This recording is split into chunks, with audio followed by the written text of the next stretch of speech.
और अब बात करते हैं महाराष्ट्र की महाभारत की। हनुमान चालीसा विवाद में नवनीत राणा और रवि राणा को जेल भेज दिया गया है। इस वक्त की बड़ी खबर आपको बता रहे हैं। भायखला जेल में नवनीत राणा हैं तो रवि राणा को तलोजा जेल भेजा गया है।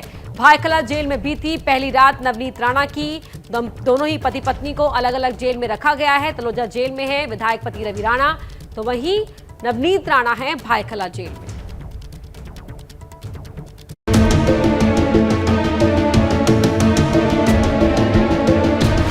निर्दलीय सांसद नवनीत राणा को मुंबई के भायखला जेल भेजा गया तो पति रवि राणा को नवी मुंबई के तालुजा जेल भेजा गया। जेल जाने के दौरान रवि राणा ने उद्धव सरकार पर गलत मुकदमे में फंसाने का आरोप लगाया।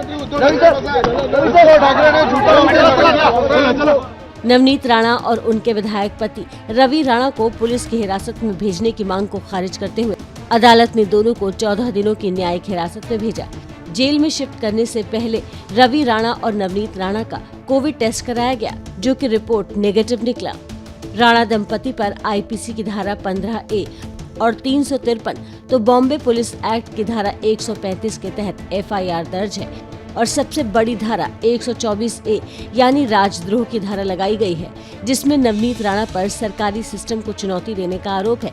अदालत राणा दंपति की जमानत अर्जी पर 29 अप्रैल को सुनवाई करेगी, तो अपने ऊपर लगी धाराओं पर नवनीत राणा ने ट्विटर के जरिए सवाल उठाए।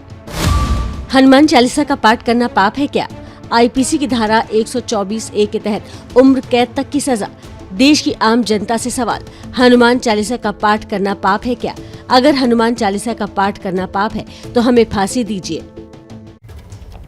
तो जिस भायखला जेल में नवनीत राणा अभी बंद है, वहां से हमें अपडेट दे रहे हैं जितेंद्र दीक्षित। साथ ही सूरज ओझा भी हमारे साथ जुड़े हुए हैं खार थाने से, उनसे भी आगे हम अपडेट लेंगे।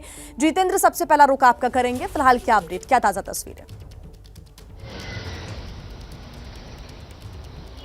देखिए, ताज़ा जानकारी तो यही है कि बीती रात जो है नवनीत राणा की इस भायखला जेल में बीती है। मध्य मुंबई की भायखला जेल है जो महिलाओं के लिए ही विशेष जेल बनाई गई है और कल रात को उन्हें यहाँ पर लेकर आया गया है। अंदर रात उनकी कैसे बीती और क्या उन्होंने क्या बातचीत की जेल अधिकारियों के साथ में और बाकी जो दूसरे इनमेट्स हैं, वो जानकारी अब तक आई नहीं है, इसलिए अभी हम फिलहाल स्पेकुलेट नहीं करेंगे। लेकिन जैसे ही हमें पता चलता है वो सारी डिटेल्स तो हम आपके साथ में शेयर करने वाले हैं। मैं आपको बता दूं कि यहाँ से ही 42 किलोमीटर के फासले पर नवी मुंबई में नवनीत राणा के पति रवि राणा को रखा गया है और इन लोगों के ऊपर 2 गंभीर धाराएं लगाई गई हैं। एक गंभीर धारा जो है वो राजद्रोह की है, आईपीसी की धारा 124A के तहत, और दूसरी धारा जो है वो आईपीसी की जो है 153A के तहत लगाई गई है, जिसमें कि धार्मिक द्वेष निर्माण करने का इनके ऊपर आरोप लगा है। तो इन 2 गंभीर धाराओं के तहत इन दोनों लोगों को इन अलग अलग जेलों में कैद किया गया है। दरअसल कल इन्हें अदालत में पेश किया गया था। पुलिस ने रिमांड हासिल करने के लिए बांद्रा कोर्ट में इन्हें पेश किया, लेकिन कोर्ट ने पुलिस को रिमांड देने से इनकार कर दिया और इन्हें न्यायिक हिरासत में भेज दिया। इसके बाद इन्होंने जमानत के लिए अर्जी दी थी। उस जमानत की अर्जी पर 29 अप्रैल को सुनवाई होनी है। तो हम ये मान सकते हैं कि 30 अप्रैल तक, क्योंकि अगर 29 अप्रैल को अगर हम ये मान भी लें कि इनकी जमानत अर्जी पर अदालत फैसला ले लेती है, तो कागजी कार्रवाई पूरी होने में, बेल के कागजात पूरे होने में अगला दिन तो चला ही जाएगा और ऐसे में कम से कम इन्हें 30 अप्रैल तक जो है जेल में रहना ही होगा। इस बीच 27 अप्रैल को मुंबई पुलिस को जमानत अर्जी पर अपना से फाइल करना है, अपना पक्ष रखना है।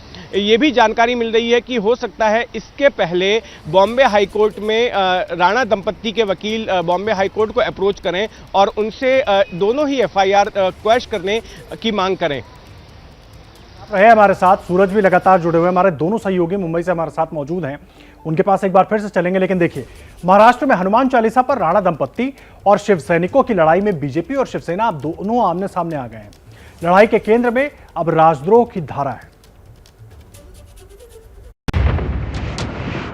निर्दलीय सांसद नवनीत राणा और उनके विधायक पति रवि राणा को कोर्ट की ओर से 14 दिनों के लिए जेल भेजे जाने पर बीजेपी राणा के समर्थन में और शिवसेना पर हमलावर दिख रही है। लेकिन शिवसेना सफाई दे रही है कि गिरफ्तारी मामले में उनका कोई लेना देना नहीं है। जो भी कार्रवाई हुई है वो राजद्रोह की वजह से हुई है। महाराष्ट्र में धार्मिक उन्माद खड़ा करके सरकार को अस्थिर करने की कोशिश हो रही है। 2 धर्मों में, जातियों में झगड़े लगाना, दंगल के लिए लोगों को उकसाना, ये राजद्रोह है। मुझे लगता है कि पुलिस ने जो सेक्शन लगाए हैं वो ठीक है। पूर्व सीएम देवेंद्र फडणवीस नवनीत राणा के मुद्दे पर मुंबई पुलिस को निशाने पर ले रहे हैं। शिवसेना के इशारे पर काम करने का आरोप लगा रहे हैं। हनुमान चालीसा महाराष्ट्र में नहीं बोली जाएगी तो क्या पाकिस्तान में बोली जाएगी?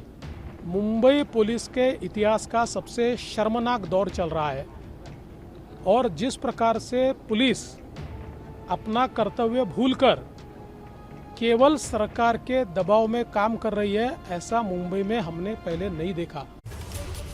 तो इस बीच बड़ी खबर आपको बता दें, सामना में शिवसेना ने नवनीत राणा के बहाने बीजेपी पर हमला किया है।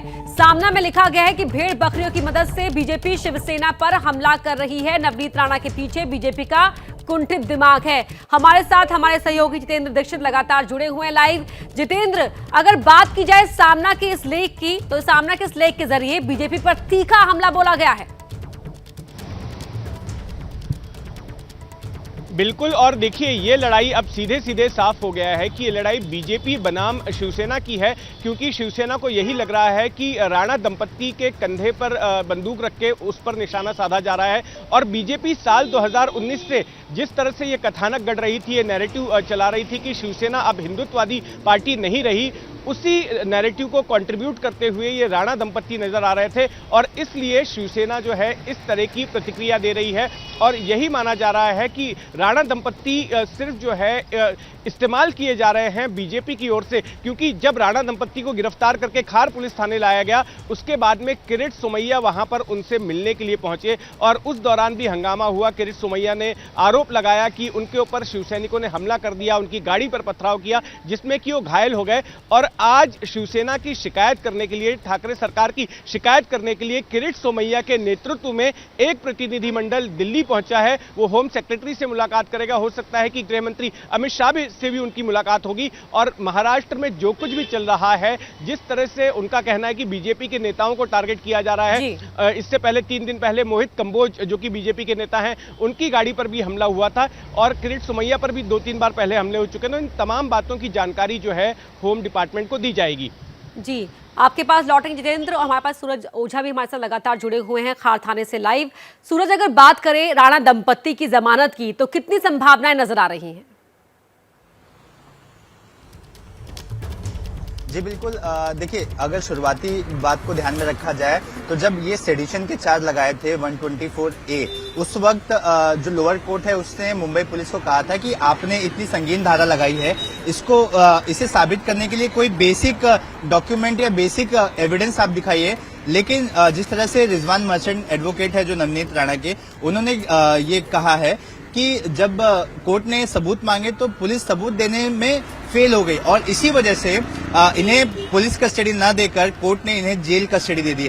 तो ये मानना यह है कि शुरुआत में ही पुलिस ये फेल रही है कि ये सेडिशन का चार्ज प्रूफ करने के लिए कोई डॉक्यूमेंट या कोई एविडेंस, प्राइमा फेसी एविडेंस भी प्रूफ नहीं कर पाई है। इसके अलावा अब मुंबई पुलिस ने क्या किया है, जितने भी इंटरव्यूज दिए हैं रवि राणा ने, नवनीत राणा ने, जब वो घर में थे और शिव सैनिक बाहर थे, उस दौरान उन्होंने कई चैनल्स को इंटरव्यू दिए, अपने सोशल मीडिया पर कई सारे पोस्ट अपलोड किए। अब इन फुटेजेस को एनालाइज कर रही है, इसका विश्लेषण कर रही है, ताकि इनका जो केस है कि महाराष्ट्र में रहकर महाराष्ट्र सरकार को आह्वान करना और लॉ एंड ऑर्डर पर सवाल उठाना और इनके इस कृत्य से लॉ एंड ऑर्डर खराब होना, तो इस तरह की चीजें जो जिसका उल्लेख रिमांड कॉपी में किया है मुंबई पुलिस ने, उसे प्रूफ करने के लिए इन तमाम चीजों का विश्लेषण कर वो कंटेंट निकाला जा रहा है, जिसके बाद जो मुंबई पुलिस को से फाइल करना है। देखिए, जमानत अर्जी पे सुनवाई होगी 29 अप्रैल को, लेकिन मुंबई पुलिस को 27 अप्रैल तक अपना से कोर्ट को फाइल करना है कि आखिर रवि राणा और नवनीत राणा को जमानत क्यों नहीं मिलनी चाहिए। ये मुंबई पुलिस अपनी पूरी विस्तार से देगी, पॉइंट बाय पॉइंट उसे एक्सप्लेन किया जाएगा। साथ ही जो प्राइमा फेसी एविडेंस इन्हें मिलेगा वो एविडेंस भी उसमें जोड़ा जाएगा और ये कोर्ट से दरख्वास्त की जाएगी कि इन्होंने जो बेल एप्लीकेशन किया है इसे खारिज किया जाए। और एक बार लोअर कोर्ट इसे खारिज करता है, तब जाकर नवनीत राणा या रवि राणा हाई कोर्ट में अप्लाई कर सकते हैं। जी ठीक सूरज, आप नजर बना के रखिए, आगे आपसे अपडेट्स हम लेते रहेंगे। फिलहाल शुक्रिया जितेंद्र, आपका भी बहुत धन्यवाद तमाम जानकारी के लिए।